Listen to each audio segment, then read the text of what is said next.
Hello, this is Reverend Don Lewis coming to you from beautiful Chicago. And today our question comes to us from Sparrow. And in addition to being the host of the Main Street Universe podcast, Sparrow is also a tarot reader. And Sparrow very kindly remarks that my videos on tarot reading were very helpful to him in learning the art as well as many other studies. And his question specifically has to do with tarot. And Sparrow tells us that in his research on tarot, he found many contradictions on the idea of the influence of Kabbalah on the 22 major arcana.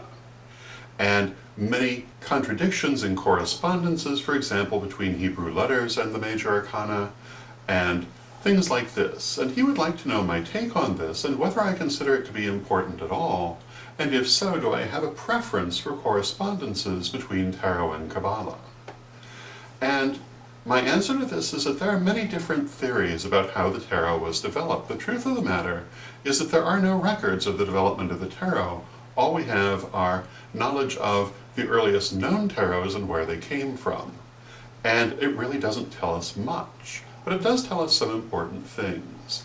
And the earliest known tarots come out of Italy, and there have been many theories in the past, but the current primary theory is that they developed in the aristocratic courts of Italy, and that they incorporated traditional medieval symbolism, as well as some classical and alchemical and metaphysical symbolism, but not particularly Kabbalistic symbolism.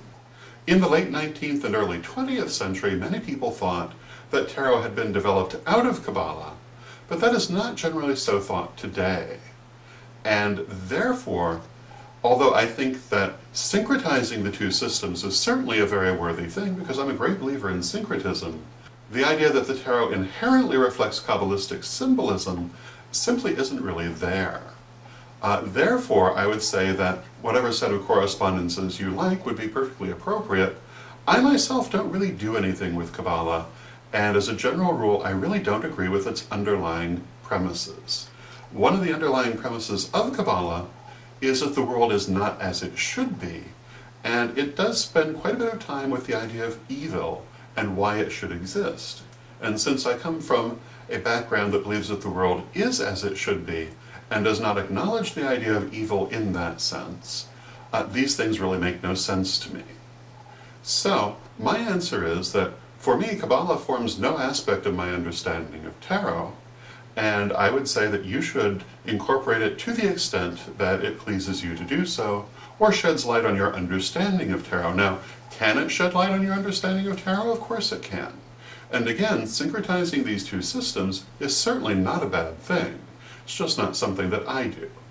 So I hope that answers your question, and until next time, may you blessed be. Hello, this is Reverend Don Lewis coming to you from beautiful Chicago. And did you know that I have been a professional psychic for more than 30 years? I offer a variety of specialties, including clairvoyance, tarot, and past lives, either in person, or by phone, or even by email. So if you'd like to have a reading with me, you can set one up at witchschoolstore.com. I hope to hear from you, and until next time, may you blessed be.